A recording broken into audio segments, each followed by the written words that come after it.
Hablar de fútbol hoy por hoy es hablar de formaciones. Es básicamente imposible analizar un partido sin pensar en cómo se formó el equipo local, cómo se formó el equipo visitante, y por eso hoy les queremos hablar de la formación que le da origen a todo. Esto no lo decimos nosotros, lo dicen grandes mentes del fútbol como Marcelo Bielsa, como Arsène Wenger, como Luis Van Gaal, y les traemos toda la información recopilada para hacer explicarlo de la mejor manera. Desde que existe el fútbol prácticamente hablamos de 1880, a finales del siglo XIX, ya se hablaba de formaciones, pero era todo lo contrario. Eran formaciones, hay un libro muy bueno que se llama La pirámide invertida y explica un poco esto, pero al inicio era más delanteros que defensores. Eran, por ejemplo, se formaban con un 1-1-8, un defensor, un mediocampista, 8 delanteros, o un 2-3-5, 2 defensores, 3 mediocampistas, 5 delanteros.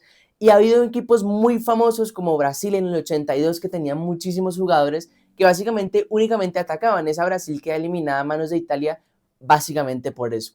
Tenía equipo que estaba lleno de Falcao, de Tostado, de Serginho, de Zico, jugadores que básicamente solo atacaban y había un único jugador en el medio del campo y quizás los dos centrales que se dedicaban a defender, y esto evidentemente hacía que no fueran equipos tan equilibrados. Por eso hoy les queremos hablar de la formación Pangea, que es lo que así la denomina Marcelo Bielsa, recopilando un poco los nombres y las características de otros entrenadores que les mencionamos anteriormente.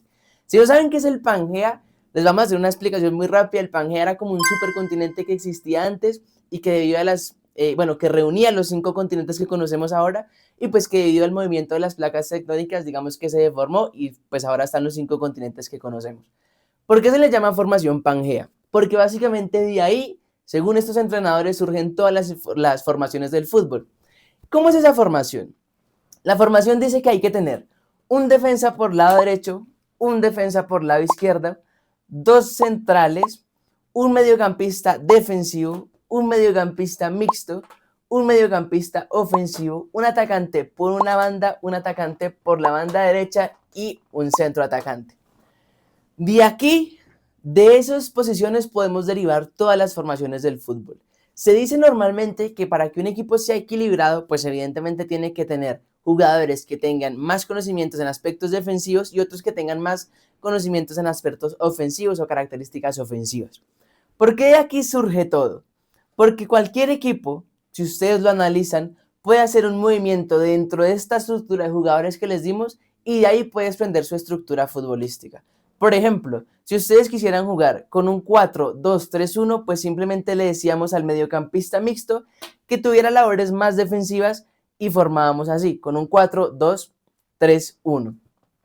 Si quisiéramos formar, por ejemplo, como forma la selección Colombia, si ustedes ven, Colombia solamente tiene un extremo natural que es Luis Díaz, que juega por izquierda, y luego el extremo por derecha, podríamos decir, es John Arias, puede cumplir características de extremo por derecha, pero lo que hace Néstor Lorenzo es, entendiendo que James no tiene pues muchas características defensivas, tira a John Arias más hacia el medio y Colombia termina formando con un 4-3-1-2.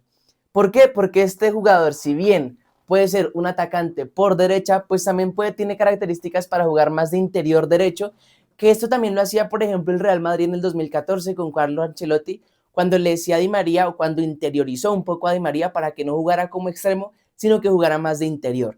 Entonces, de la misma formación que hablamos inicialmente, teniendo un atacante por derecha, decimos que ese atacante puede cumplir labores más defensivas y venir a jugar aquí en el medio.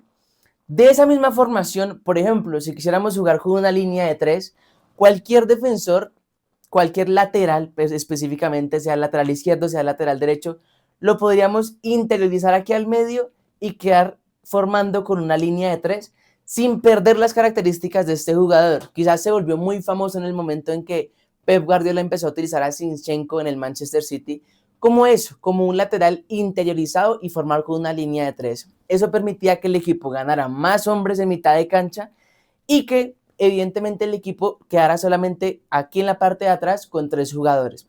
Este jugador, que como lo hablábamos en su momento, traemos el ejemplo de Zinchenko, pero eso ya se utilizaba muchísimo, lo utilizaba Mourinho con Marcelo en el Real Madrid, y lo han utilizado diferentes entrenadores, obviamente después de que todos nos dimos cuenta de lo que hacía Pep Guardiola con Zinchenko. Este jugador, por más que se interiorice, no pierde sus características porque sigue jugando por banda izquierda, sigue teniendo el pie izquierdo como, digamos, el factor diferencial con los otros mediocampistas y además puede sumarse al ataque y a la vez puede ayudar aquí a defender. Se podemos formar así o podemos formar con el famoso 3-4-3 y este jugador que sigue siendo el mismo que traíamos de aquí de la defensa, pues no pierde sus características. Al final, esa formación Pangea de 4 defensores, un volante defensivo, un volante mixto y un volante ofensivo, nos permite tener muchísima variabilidad. En el fútbol se dice que hay únicamente 10 formaciones, pero eso lo vamos a ver en un siguiente video. Sin embargo, de esta formación Pangea surge algo también muy interesante. Y es que cuando hablamos de esto, hablamos de variabilidad táctica. Hoy por hoy en el fútbol jamás van a haber una sola formación durante todo el partido. Depende de cuando el equipo está con la posesión de la pelota y cuando el equipo está sin la posesión de la pelota. Y hablar de que esta estructura nos permita, por ejemplo, que los laterales se sumen al ataque, que el volante defensivo interiorice aquí dentro de los centrales y terminemos jugando con una línea de 3, con laterales lanzados al ataque, con quizás lo que hace en el Barcelona Hansi Flick con Rafinha, que lo interioriza un poco para formar aquí un cuadrado en la mitad del campo y terminar jugando casi que con un 3-2-2-3, teniendo al lateral aquí.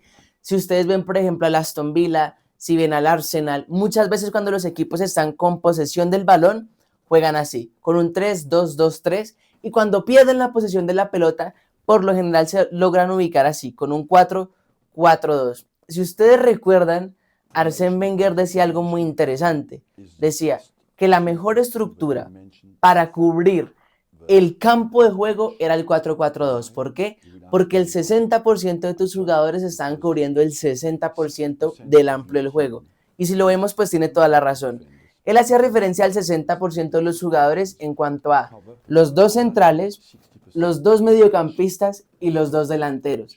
Si nos damos cuenta, con 6 jugadores, el 60% del equipo, estamos cubriendo el 60% del campo, que es todo este rectángulo que está aquí demarcado. Básicamente, con 6 jugadores, ocupamos la mayor cantidad del campo y ocupamos la zona más importante, ¿no? Que al final terminan siendo estos carriles centrales, donde al final, si el balón viene para uno de tus lados, pues tu equipo puede bascular, ¿verdad? Cuando la pelota se dirige a la izquierda o a la derecha, los equipos basculan y simplemente pueden cerrar líneas de pases.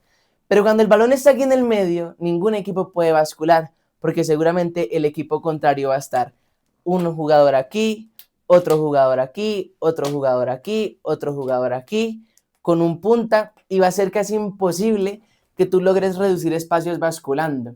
Por eso es tan importante, como lo dice Arsène Wenger, lograr cubrir el medio del campo y digamos que a través de probabilidades y estadísticas, pues lograr cubrir el 60% de la superficie del campo de fútbol.